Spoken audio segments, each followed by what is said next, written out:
नमस्कार बंधुरा रेसिपि इन village style পরিবারে আপনাদের সবাইকে স্বাগত জানাই। চলে এলাম আজকে একটা নতুন ধরনের রেসিপি নিয়ে। বন্ধুরা সামনেই তো পূজা আসছে, আর পুজোর সময় মিষ্টি খেতে কে না ভালোবাসে। আজ আমরা বানাবো সেরকম একটা সুন্দর মিষ্টি রেসিপি। আপনারা পুরো ভিডিওটা প্রথম থেকে শেষ পর্যন্ত দেখতে থাকুন। বন্ধুরা আজকে যে রেসিপিটা বানাবো সেটা হচ্ছে সুজির মিষ্টি। সুজির মিষ্টি বানানোর জন্য আমি এখানে যে মিহি সুজিটা পাওয়া যায় সেই সুজিটা নিয়ে নিয়েছি 1 কাপ পরিমাণ। আর এই মিষ্টিটা বানানোর ক্ষেত্রে কিন্তু মাপটা খুবই জরুরি। আমি এখানে 1 কাপ পরিমাণ সুজি নিয়েছি। এখন এই সুজিটাকে ভেজে নেব। এখন আমি কড়াইতে দিয়ে দেবো ঘি 1 টেবিল চামচ। ঘিটা গলে গেছে, এখন সুজিটা দিয়ে ভেজে নেব।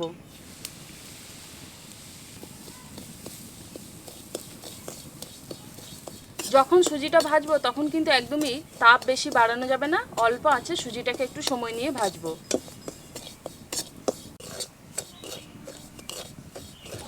সুজিটা ভাজা হয়ে এসেছে, যে কালারটা ছিল সেই কালারটা বেশ অনেকটাই চেঞ্জ হয়ে এসেছে। এখন এর মধ্যে দিয়ে দেবো ময়দা। ময়দাও কিন্তু আমি একদম মেপে ব্যবহার করব। আমি এর মধ্যে ময়দা দিয়ে দেবো প্রায় 2 টেবিল চামচ পরিমাণ। এখন ময়দা সুজি আবারও খুব ভালোভাবে নেড়ে নেব।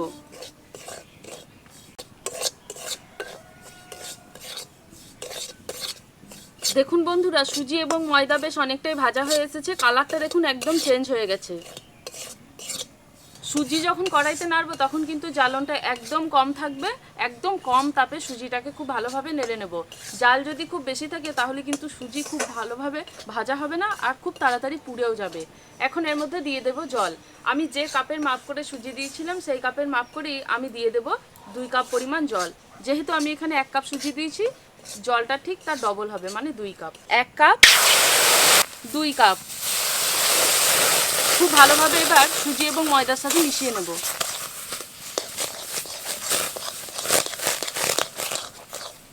এখন এর মধ্যে দিয়ে দেবো আরও 1/2 টেবিল চামচ পরিমাণ ঘি। এই সময় ঘিটা দিলে মিষ্টির টেস্টটা খুবই ভালো হয়।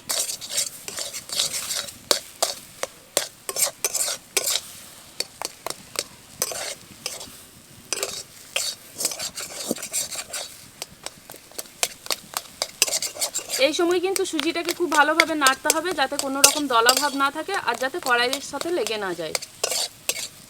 দেখুন বন্ধুরা, সুজিটা খুব ভালোভাবে নেড়ে নিয়ে একটা মন্ডের মতো তৈরি হয়ে যাবে। আরও কিছুক্ষণ নেড়ে নেব।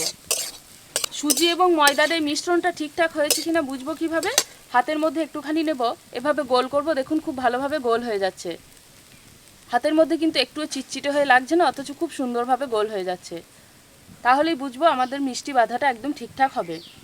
এখন এটাকে নামিয়ে নেব। সুজি এবং ময়দার মিশ্রণটাকে নামানোর পর খুব ভালোভাবে ঠান্ডা করে নেব। এখন প্রচণ্ড গরম আছে, এখন কিন্তু কিছু করাই যাবে না। সুজি এবং ময়দার যে মিশ্রণটা ছিল সেটা খুব ভালোভাবে ঠান্ডা হয়ে গেছে। এখন এটাকে খুব ভালোভাবে ঠেসে মেখে নেব। এখন আমি একটি বড় জায়গার মধ্যে এই সুজি এবং ময়দার মিশ্রণটা নিয়ে নেব। হাতের মধ্যে সামান্য পরিমাণ ঘি লাগিয়ে নেব। এখন আমি এই মিশ্রণটাকে খুব ভালোভাবে ঠেসে মেখে নেব।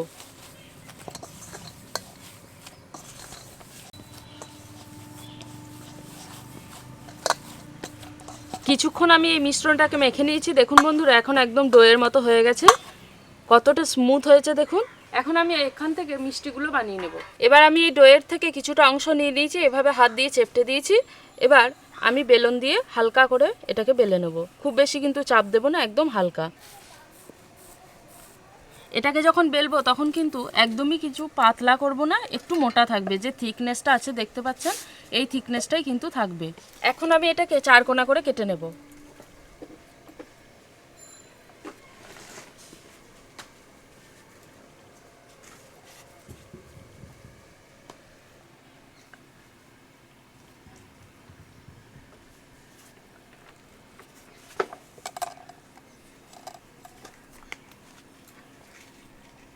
দেখুন 4 কোনা করে কেটে নিয়েছি।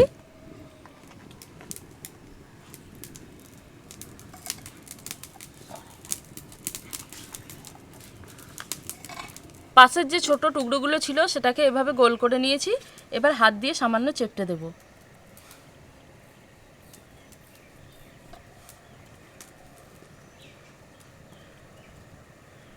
আপনারা যদি ছুরিতে করে না কাটেন তাহলে কিন্তু এভাবেও একটা শেপ দিয়ে নিতে পারেন। চারদিক থেকে এভাবে চেপে চেপে একটা 4 কোনা শেপ দিয়ে নিলেও হবে।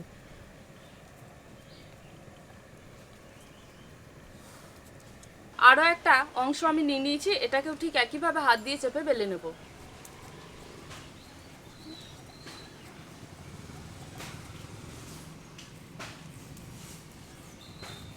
খুব বেশি চাপ দেব না, হালকা হাতে বেলবো।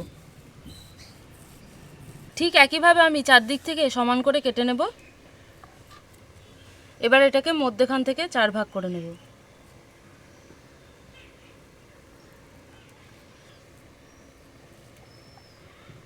দেখুন বন্ধুরা, 4 কোণা করে তৈরি করে নিয়েছি। এভাবে আমি বাকি ডোটাকেও একইভাবে 4 কোণা করে কেটে তৈরি করে নেব। মিষ্টি শেপগুলো দিয়ে নিয়েছি, দেখুন 4 কোণা করে খুব সুন্দরভাবে শেপ দিয়ে নিয়েছি। এখন এই মিষ্টিগুলোর জন্য একটা রস তৈরি করে নেব। তার জন্য আমি যে কাপের মাপ করে সুজি দিয়েছিলাম, জল দিয়েছিলাম, সেই কাপের মাপ করেই আমি চিনিও দিয়ে দেব। কড়াই বসিয়ে নিয়েছি, কড়াইতে দিয়ে দেব চিনি। আমি এখানে মোট 1.5 কাপ পরিমাণ চিনি দিয়ে দেব। এখন ঠিক এই কাপের মাপ করেই দিয়ে দেব জল 1.5 কাপ। 1 cup, half. এখন আমি চিনিটাকে খুব ভালোভাবে জলের মধ্যে গুলে নেব। মিষ্টির রসের মধ্যে খুব সুন্দর একটা ফ্লেভার আসার জন্য আমি এখানে নিয়ে নিয়েছি 2টি ছোট এলাচ। এলাচ দুটিকে ফাটিয়ে নিয়েছি, এখন এটা রসের মধ্যে দিয়ে দেব।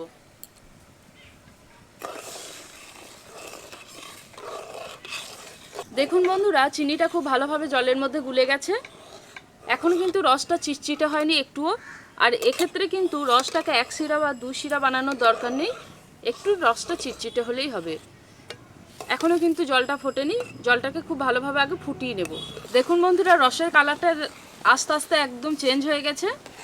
আর রসটা দেখুন ফুটতেও শুরু করেছে। একটু ভালোভাবে ফুটে উঠলে একটু ঘন হয়ে যাবে, তখনই নামিয়ে নেব। রসটা খুব ভালোভাবে ফুটে গেছে আর রসটা একটু চিটচিটেও হয়ে গেছে। এবার এটাকে নামিয়ে নেব। দেখুন বন্ধুরা, রসের কালারটাও চেঞ্জ হয়ে গেছে আর রসটা একটু চিটচিটেও হয়ে গেছে। রসটাকে এখন ঢাকা দিয়ে রেখে দেবো যাতে পুরোপুরি ঠান্ডা হয়ে না যায়। যে মিষ্টিগুলো শেপ দিয়ে রেখেছিলাম, এবার এগুলোকে ভেজে নেব। তার জন্য কড়াই বসিয়ে নেব। কড়াই খুব ভালোভাবে গরম হয়ে গেছে, দিয়ে দেবো তেল। তেল খুব ভালোভাবে গরম হয়ে গেছে, এবার একটা একটা করে মিষ্টি দিয়ে ভেজে নেব। তেল খুব ভালোভাবে গরম হওয়ার পরই কিন্তু মিষ্টিগুলো দেবো, তা না হলে কিন্তু মিষ্টিগুলো ভেঙে যেতে পারে। একসাথে অনেক মিষ্টি দেবো না, আমি কিছুটা মিষ্টি দিয়েছি। এগুলো আগে ভেজে নেবো খুব ভালো করে, তারপরে অন্য মিষ্টিগুলো দেবো। মিষ্টিগুলো তেলের মধ্যে দেওয়ার পর একটা দিক এরকম বাদামি হয়ে ভাজা হয়ে গেছে। এবার উল্টে দিয়ে সব দিকটা এরকম বাদামি করে ভেজে নেব। বন্ধুরা, এই মিষ্টিগুলো ভাজার পর একটু যদি লাল হয়ে যায় তাহলে কিন্তু দেখতেও বেশ ভালো লাগবে আর খেতেও কিন্তু ভীষণ সুন্দর লাগবে। দেখুন বন্ধুরা, মিষ্টিগুলো একদম লাল করে ভেজে নিয়েছি। এবার তুলে নেব। তুলে নেওয়ার পর এই গরম মিষ্টিগুলো আমি রসের মধ্যে দিয়ে দেব।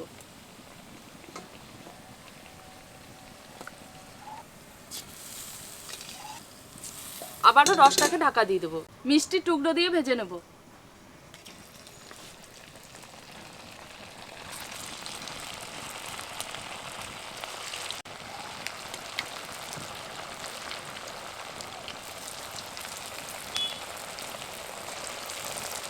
যে মিষ্টিগুলো আমি ঢাকা দিয়ে রেখে দিয়েছিলাম রসের মধ্যে, এবার এগুলো একটু উল্টে দেব। দেখুন বন্ধুরা, কি সুন্দর কালার লাগছে আর রসের মধ্যে যাওয়ার পর আরও বেশি যেন চকচক করছে। সব মিষ্টিগুলো আমি উল্টে দিয়েছি, আবারও ঢাকা দিয়ে দেবো। দেখুন বন্ধুরা, মিষ্টিগুলো আস্তে আস্তে এরকম করে খুব সুন্দর একটা কালার চলে আসছে। আর মিষ্টিগুলো কিন্তু যখন আমি ভাজবো তখন কিন্তু এভাবে একটু একটু করে নাড়তে থাকবো, তা না হলে কিন্তু মিষ্টির একটা দিক রং ধরে যাবে, অন্য দিকটা খুব ভালোভাবে রং ধরবে না। দেখুন সব দিকটা ভীষণ সুন্দরভাবে রং ধরে যাচ্ছে। এখনও কিন্তু লাল হয়নি, আরও কিছুক্ষণ ভাজবো।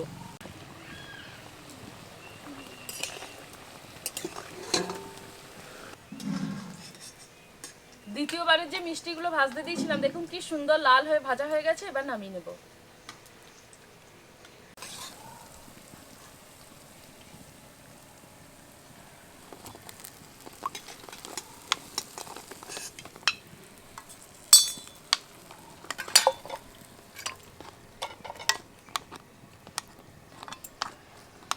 এবার বাকি মিষ্টিগুলো আমি ঠিক একইভাবে ভেজে নেব।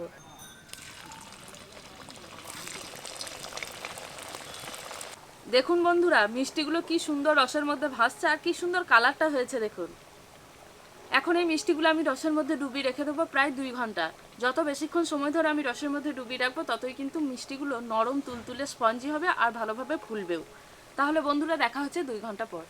এরই মধ্যে বেশ অনেকটাই নরম হয়েছে। আগে যে মিষ্টিগুলো দিয়েছিলাম বেশ অনেকটাই নরম হয়েছে। এখন রসের মধ্যে ভেজানো থাকুক। বন্ধুরা আপনাদের বলেছিলাম ফিরে আসছি 2 ঘন্টা পর, 2 ঘন্টা পর ফিরে এলাম।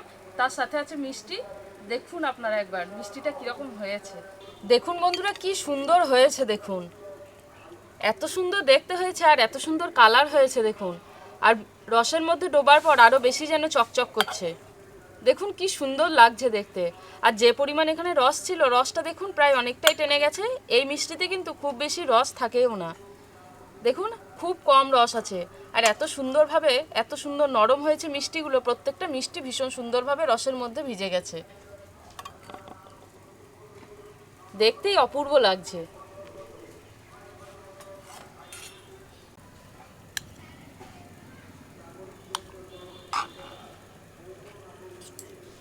দেখুন বন্ধুরা কি দারুণ লাগছে দেখতে। আর একবার যদি কেউ দেখে না এভাবে বাড়িতে বানানো মিষ্টি, সে খেতে চাইবেই চাইবে। অসাধারণ লাগছে, আমারই এত সুন্দর লাগছে। আর আপনারা যদি বাড়িতে বানান তাহলেও দেখবেন আরও বেশি সুন্দর লাগবে। আর বন্ধুরা সামনেই তো পুজো আসছে, বাড়িতে একদম ঝুট ঝামেলা ছাড়াই বানিয়ে নিন এই ধরনের মিষ্টি। বাড়িতে আত্মীয় স্বজন এলে তো খেতে চাইবেই চাইবে। আর আমি কথা দিচ্ছি যে এই মিষ্টিটা একটা খাওয়ার পর 2-3টে চাইবেই, এত সুন্দর মিষ্টি এটা। আর বন্ধুরা প্রথমেই বলেছি আমরা যে সমস্ত রেসিপি বানাই একদম জেনুইন রেসিপি, খুব সহজে বানাই। আপনারাও কিন্তু বাড়িতে চাইলেই বানিয়ে নিতে পারবেন। আর একদম আমি কথা দিচ্ছি উঠবে, এত সুন্দর হয়েছে দেখতে আর এত সহজ এই রেসিপিটা।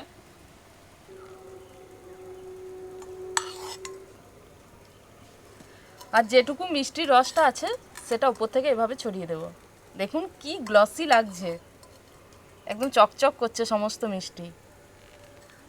বন্ধুরা আজ বানালাম সুজির মিষ্টি, কি সুন্দর দেখতে হয়েছে দেখুন। যেরকম চকচক করছে সেরকম দেখতে সুন্দর লাগছে। নাও খেয়ে দেখো।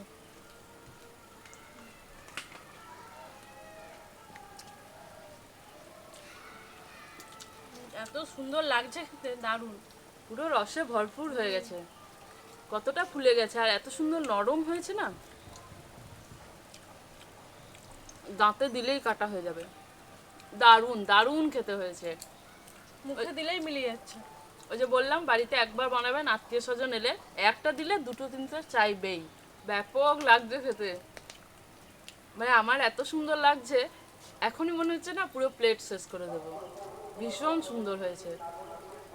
বন্ধুরা সামনে পুজোয় কিন্তু একবার বাড়িতে বানাবেন এটা, তাহলেই বুঝতে পারবেন এটা এতটা সুন্দর একটা মিষ্টি।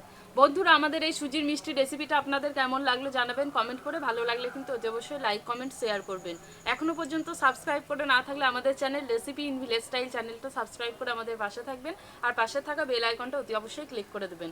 তো আজকের ভিডিওটা আমরা এখানেই শেষ করছি, দেখা হচ্ছে পরের ভিডিওতে নতুন ধরনের রেসিপি নিয়ে। সবাই খুব ভালো থাকবেন, সুস্থ থাকবেন আর অতি অবশ্যই কিন্তু এই সুজির মিষ্টিটা একবার বাড়িতে বানাবেন।